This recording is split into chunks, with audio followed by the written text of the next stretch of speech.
would probably take an average 1-2 grinder playing his A game over an average 25-50 grinder playing his C game any day. You're listening to the Mindset Advantage podcast. Each week, you'll get to peek inside the greatest minds in the game and discover what makes them successful. Mental toughness separates those that can't handle the stress. If you're going to treat it like an amateur, you're probably going to have amateur results. Here are your hosts, Elliot Rowe and Adrian Talenchik Rousum. Hey, and welcome to the Mindset Advantage podcast. Adrian, thanks for joining us. How are you getting on? I'm great, thanks. How have you been? Yeah, another week. It's all good. So today we have Nick Howard coming on to talk about his thoughts on poker, on mindset, on the learning process and language. So let's give Nick a call. So Nick, welcome to the show. If you could introduce yourself to our listeners. I'm Nick Howard. I am a poker coach, formerly contracted by Run It Once. Since then, I've sort of branched off into my own company, which I've been doing for the last 2 years, specializing in sort of methodology and, as of recently, just more so language optimization for guys of different native languages and different learning types. And in terms of your sort of background in poker, how long have you been in the industry and what have you done? Well, I started playing poker illegally when I was probably 16, when PokerStars had that big boom just around Chris Moneymaker, ESPN. And I got pretty obsessed with it pretty quick, not knowing sort of what I was doing at all. Kept with it, tried college, left after a semester because I was just making really good money playing poker. Traveled the world for a little bit because that was my parents' recommendation to sort of find myself. They were sort of upset that I'd left the academic path because they're just really school-oriented. But they were supportive enough because I was making good money to give me a chance with it. So I came back from a long trip in Europe, decided to stick with poker, grinded it up, moved to Las Vegas right when I turned 21, and lived there for the better part of my 20s. I'm 30 now, so I've been here sort of on and off for a decade, mostly playing online, but just living in Vegas because it's a nice hub for a poker player to sort of reside in. With Run It Once, I got that contract sort of as a stroke of luck when I was 25 or 26. Basically, most of my training was done with Matthew Janda, which a lot of guys probably know now as like the godfather of poker theory. I was in with Matt before he sort of blew up, I would say, before he got that reputation. A lot of the work that I did with him during that time, like between 21 and 24, was really difficult for me because I was just learning theory. I was the type of student that just was relentlessly stubborn with needing clarification on every single concept. Matt struggled with teaching because he was only really able to express things in a certain way. So I remember that time period of my life, maybe like 21 to 25, as like a really difficult stage, developing as a learner, but not being able to connect with the coach on the level that I would have liked to. That being said, I did gain a lot of theory help out of it. I ended up getting the Run It Once contract from Matt Janda. They asked him if he had recommendations. I had good results as of recent online, and they emailed me, and I made a video for Phil Galfond. He liked it. They signed me, and I coached for Run It Once for the next 3 years, doing mainly theoretical videos. I think that's how guys sort of first knew me. I came into a stage around 28 where I sort of hit rock bottom with continuing to try to build my GTO understanding, but falling short because I was stumbling upon the truth of what I think a lot of people realize in 2017 now, which is that trying to implement perfect strategy in poker is a fool's errand, and it leaves you super burned out for the most part. A lot of guys know that the solvers came out in 2015, and I poured my heart into that without much success because it was just too complicated. I wasn't using the programs efficiently. So this culminated in me basically burning out. Came to sort of a pinnacle, or I guess it was like a rock bottom, where I knew that if I was going to stay with poker, I had to sort of do it different, like way different. I remember I was actually like bedridden for like a week, almost like in sort of a poker paralysis, where when I came out of it, I was more or less determined to just get on an experimental path. I didn't know what I had to do, but I was committed to trying things completely different. All I really had to go on was like this very subtle intuition that if I just trusted myself to do one thing different and then take a trajectory shift and then do another thing different based on feedback, that I could teach myself a new way that was sort of more practical, more accurate. So I started in on that path and I kept going with it. And what developed from it was greater self-trust, greater clarity in my vision as to what a advanced learning path actually looked like, what an independent learner actually looked like. And I started a company, Poker Detox, sort of dedicated to teaching guys how to become more independent in their learning process. That started in 2016. I left Run It Once shortly after, and since then I've been sort of putting out packs that on one hand are practical and I think accurate for what the community wants in terms of a blend of theory and exploitative play. But also I try to lace in that theme of independent learning, because I think it's probably the most important thing I could sort of lend a student is if he can walk away knowing that he's got it for himself and that he could train himself from that point on, then I sort of feel like my job is done. So that's sort of where we are today. Are you customizing for each individual student the things that you're going through with them? Well, it started out just trying to teach them how to become better problem solvers. A lot of guys don't understand the nature of futility, as I would call it, with the learning process, which is that if you're insistently pushing in a direction that isn't purely incentivized, meaning there actually is no solution in this direction, you're just being stubborn and needing it to work the way you think you want it to work. And what we see as a result of that is a community that stagnates. This is what happened with the whole GTO thing, basically. A bunch of guys got this idea that the magic pill or the safety net was going to be this idea of GTO, and they got way too over-attached to it and couldn't end up surrendering it. So I try to get guys to balance humility with the learning process, because coming from an inclination where it was my biggest weakness and then seeing how fast it changed when I actually stopped being so insistent about the path that I felt I needed to take, it's consistently the biggest trend working with students is if they can get that idea, if they can make that shift where they stop being so stubborn, they're going to get it. And so there's going to be people listening to this podcast and they're thinking, what do you mean? I've got PO Solver. It tells me to do this. Surely that's the only correct option. What do you say to those guys who are reading the stats off the screen that the solvers are printing out? First, I would say, how's your results? And I mean that in the most loving way possible, because you have to acknowledge there's a problem before you're going to be open to a new way of doing things. From there, if he can acknowledge that he doesn't have the results he wants, most guys don't even get to that point, because with poker, you can blame variance almost forever. But if he is willing to accept that, then I would try to explain to him that developing yourself as an independent learner is a combination of recognizing the importance of practicality and identifying where pure incentive actually is. And with incentive, I mean, where are the imbalances of the environment?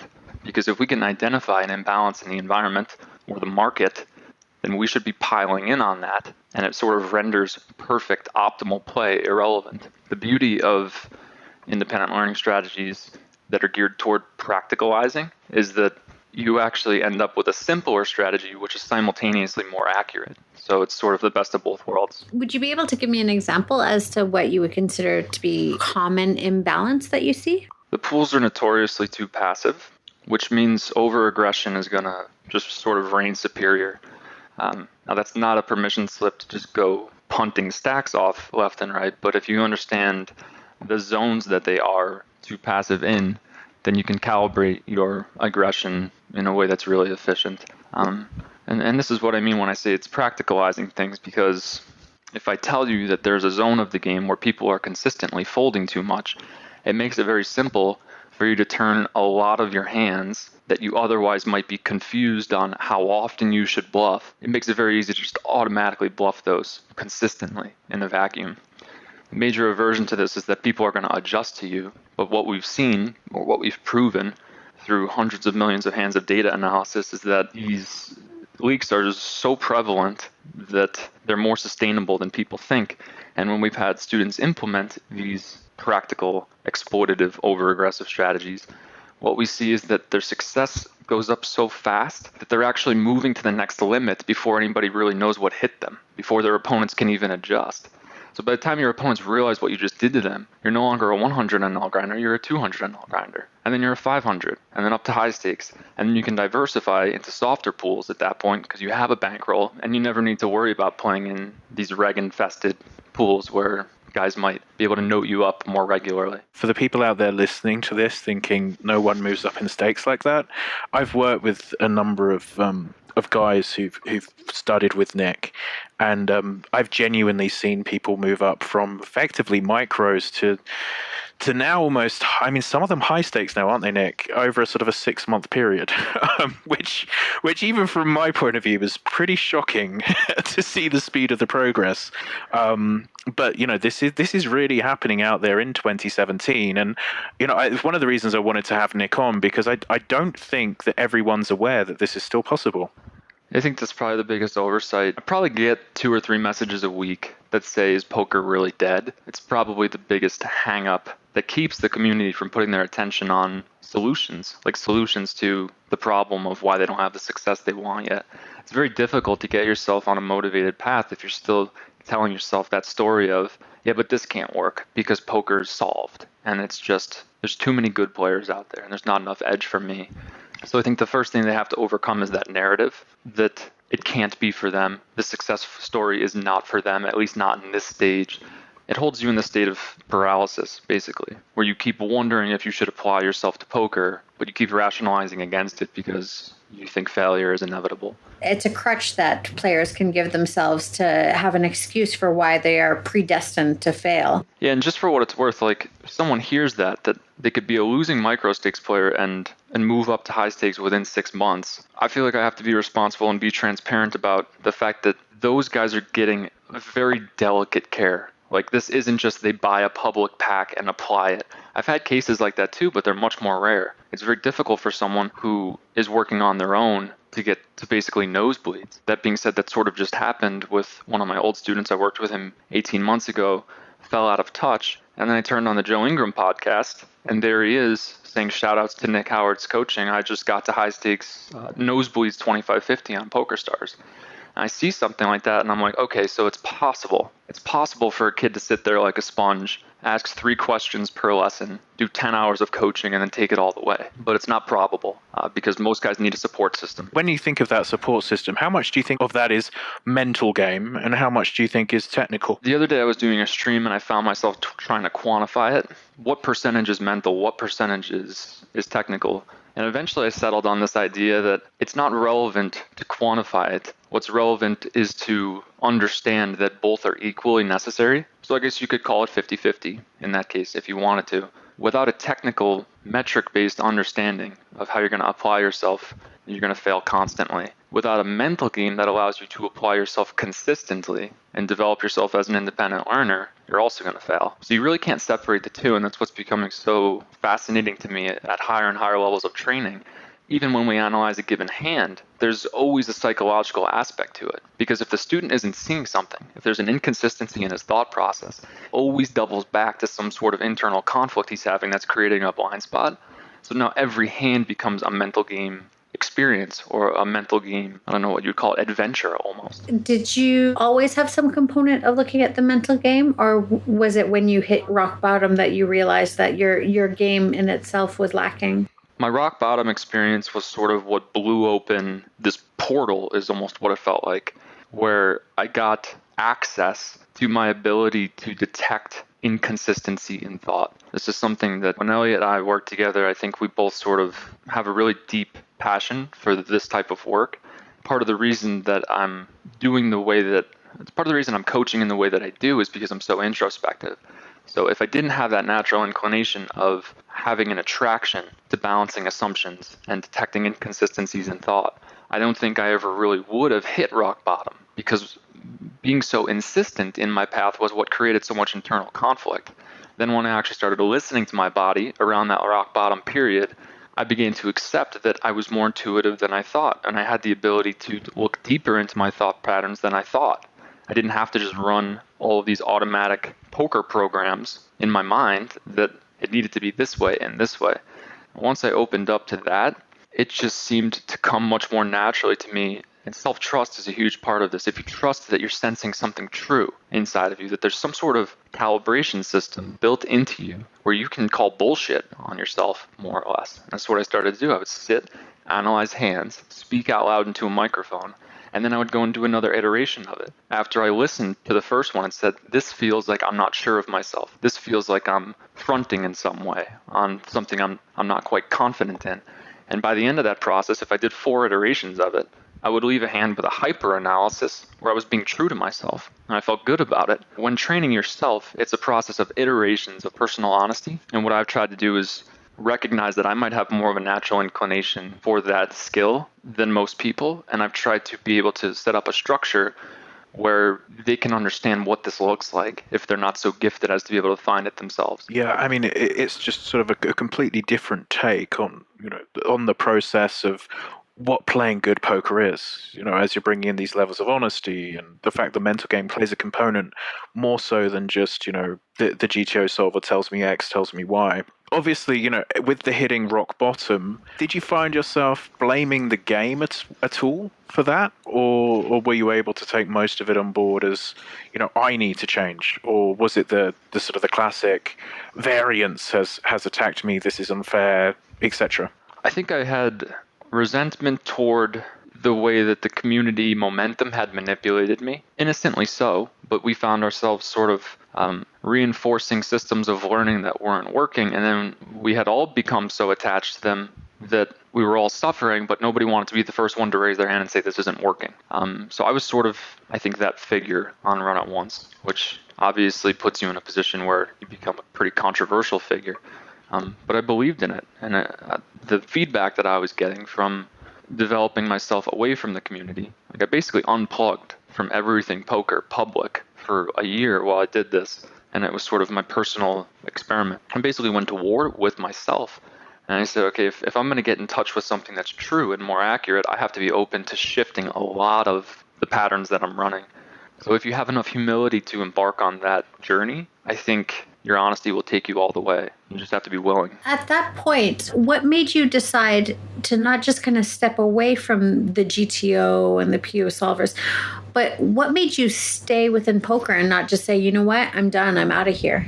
In a way, it was all I knew, but in another sense, there was this deep calling that I wouldn't be able to say if it's even real or not. It could just be a product of misplaced ambition. But I always felt like I was supposed to understand life through poker. I was supposed to learn about myself through poker. I've talked about this with some of my buddies that I got this theory that no matter what art form you're in, if you're in it, you can learn everything about life through it. If you're a painter, you can learn everything you need to know about life through painting. Or you can at least learn the fundamental core understandings or balance points. You can improve your self-awareness to a very high level if you throw yourself into an art. And poker, I felt like, was the relevant art form for me to explore myself through. And I already come so far with it, and I had success. I had just sort of hit a plateau. But I did think about it. I thought about walking away. I thought about doing other stuff. I thought about going sitting on top of a mountain and meditating for a year. All that stuff that you go through when you're in sort of like a dark night of the soul. I eventually just chose what I thought was the relevant path and the path that sort of demanded most of me. And it turns out it kind of did, because it was the most it was the most relevant way to apply humility to something I was already fixated on. And then you take these new concepts back to Run It Once. And how did you deal with the obvious kickback of that you're saying all this hard work you guys are putting in, I don't think that's the right way? What sort of feedback did that create, and how did you then respond? That was pretty brutal. I had to sort of start by taking responsibility myself, and I think that sort of helped mitigate the outlash, basically by saying I was a part of this. I was a part of deluding you guys into thinking that GTO strategies and intense work with solvers was going to save you. I think I just started to try to raise more and more awareness around practicality. That somehow the theme of the intuitive success I was having was geared in developing more practical solutions for problems that didn't seem to have answers in the way that we were trying to solve them through perfect strategy. And so then you get the kickback. What's the response from that? So someone says, hey, but no, I'm right. This program tells me this. Nick, therefore you are wrong. I mean, that must have happened. What ends up happening when you take a contrarian approach to a community is all of the rationalizations flood in against you from players who have not experienced what you've been through. For instance, it would be very easy for me to have a conversation with a student who took my courses, trusted my advice completely, experienced how much they work for himself, experienced the success for himself. Very difficult for someone who's still rooted in the alternative paradigm of got to do it this way, got to do it the GTO perfect way, the impractical way. It's very difficult for them to accept that this could be true, that you could take a simpler approach that could be more efficient because it's working from higher lines of sight that are able to detect pure incentive more clearly. So you get guys with all of these false assumptions coming in and saying, well, if this were true, then everybody would already be doing it. So it must not be true. That's the major refute that you get when you take this type of stance versus a community. They immediately assume that this must have already been tried, and it can't work because somebody tried it before us, and that's why nobody's doing it.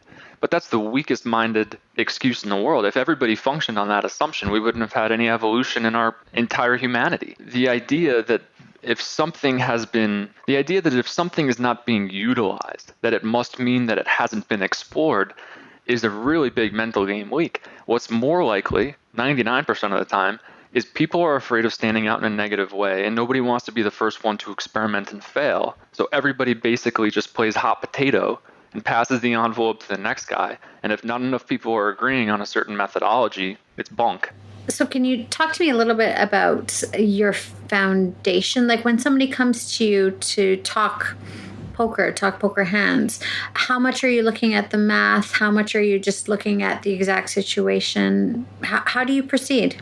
As I get more sensitive to what the student is requesting in terms of just his internal language, which I think is becoming more and more important to acknowledge, I will decide whether or not I think it's more appropriate to speak to him in a math-oriented way or an intuitive, feel-based way. It comes down to choosing proper language. Elliot and I talk about this a lot, even in therapy with relationships. It's the type of thing where if you're not communicating in a language that someone is able to be receptive to, it doesn't matter how much you know as a teacher. It doesn't matter how much you understand concepts. You're not being of service. A lot of 2017 for me, especially the last few months, has been about reaching this threshold in my coaching career where I'm moving away from the narrative of always wanted to just be the best coach, always wanted to get all the concepts down and understand everything. There was a lot of ego, even now still, but less so, I would hope. But moving up until 2017, there was a lot of just me wanting to prove that as a contrarian coach, I was actually valid.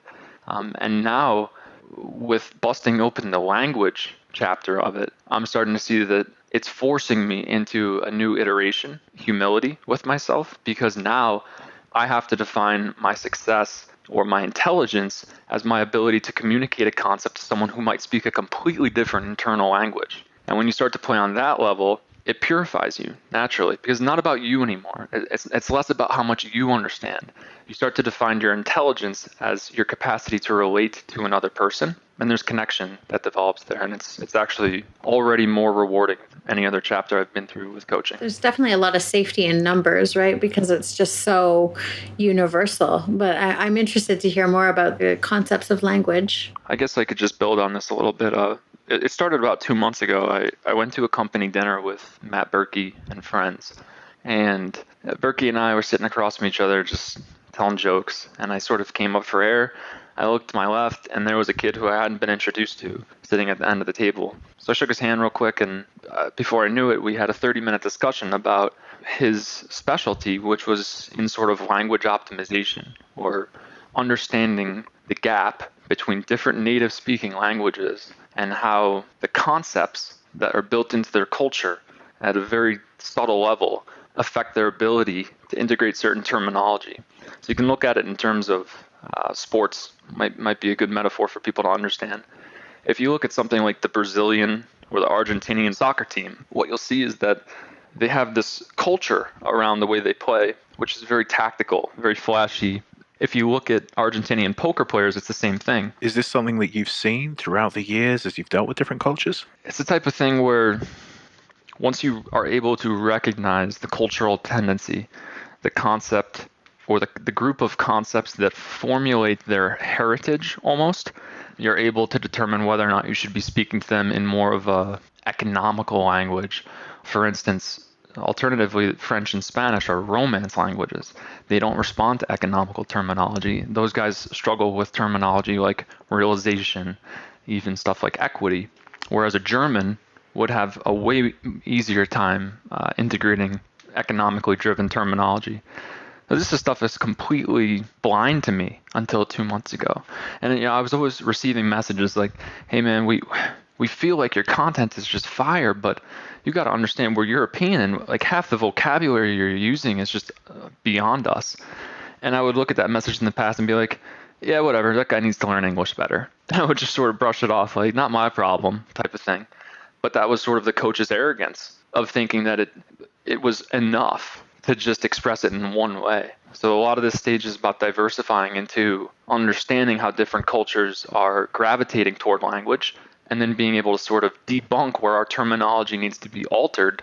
Ideally, maybe we can offer 4 different learning paths for 4 different major language types. And so what sort of resources are there in the community for even your own ability to discover how to approach different languages and different ways of communication? I mean, this kid is sort of my saving grace that I met at this dinner. He's sort of the only poker coach out there, as far as I know, that has a master's in language. So it's very useful because he has the poker background and he understands poker terminology, and it's an easy bridge for him to sort of relay it back to what he knows from his degree.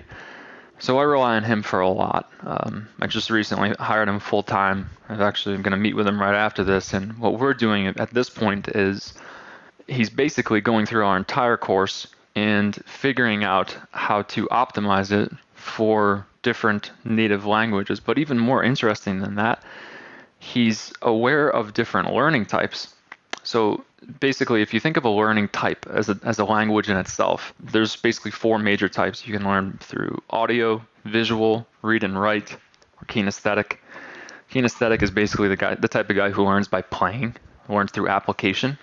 So there's surveys out there that you can take to basically identify which type you are. A lot of people aren't just one type. Some people might gravitate towards 1 or 2. But if you can identify what type of learner someone is, you can set up options in a course where they have paths that they could take at will to integrate different concepts. So our idea right now is to basically diversify what we have as one structured course into as many different exercises, alternate exercises as possible that can cater to as many different learning types as possible. So if someone is doing a lesson with us and they are a certain type of learner, they have multiple options for how they want to go about integrating that concept, and we sort of let them choose. And so obviously this is still in an experimental phase, but we hope to track the process really carefully so that after we put 4 guys through it, we can sort of record the path that they took and the acceleration that they experienced. And then we can go back and say, okay, this guy gravitated towards this type of learning and he took this path. This guy did it this way. And then we can sort of optimize base paths for students in the future. And how does it feel sort of being at the forefront from that side in terms of trying to create something new, a new approach for the industry? I've always tried to stay true to this idea that I'm not trying to tear someone else's building down. I'm trying to build the tallest building. It's kind of a concept from Gary Vaynerchuk that I took. And it's rooted in humility. Anytime I try to energize being better than another coaching industry, it ends up having this self-sabotaging type of energy. I'm happy to just be able to say truthfully that the reason I know this will be successful and the reason I know we're going to stand out in a very positive way is because we're putting more care into it than I think anybody else is. And I guess I really feel that like if you are putting care towards the consumer, that can't fail as long as you're being accurate about it. I think there is a form of care that's sort of naive or lacks wisdom. I think I've always gravitated towards being too wisdom oriented and not caring enough. And now I'm sort of finding that balance at this stage in my life where it's like, oh, I can actually put more attention on catering to the learner, and I can show more empathy with his inability to understand. So it feels good to sort of reach that threshold and know that balance is being integrated with me and seeing the rewards even already with the connections that are developed. So that was part one of our interview with Nick. We've certainly felt that we could get 2 podcasts out of all of the things that Nick was talking about. So how did you feel about that, Adrian, the sort of the things that he was covering there? It's definitely interesting. And it's always a bit of an eye-opener when somebody can talk about when they've hit rock bottom and what they did to overcome. Yeah, I think unfortunately it's something that happens a lot in the poker industry. It can be a really brutal game. You know, a lot of people, when they hit rock bottom, that is the end of their poker career. So it's nice to hear a story of someone who's turned it around and is looking to sort of stop others from reaching that same state. It's definitely sometimes harder to get back in the saddle and figure out the problems rather than just walking away. And so, Adrian, where can everyone find you? Come see me on Twitch, twitch.tv/talentchick. I'm also trying to post more on Instagram these days. So it's talentchick on Instagram as well. TALONCHICK. And as you have seen, I've been following on there and giving you lots of likes for all those cute pics. So all those Halloween pics of the boys. So and pictures of random street signs saying, "Can I park here?" Yeah, there's the Seattle one. If anyone's interested in my products or services, check out pokermindcoach.com. You've been listening to the Mindset Advantage podcast. To get future episodes delivered to you automatically, make sure to subscribe via iTunes, Stitcher, or your favorite podcasting service. To get any resources mentioned in the episode or to listen to past shows, visit pokermindcoach.com/TMA podcast. Thanks for listening.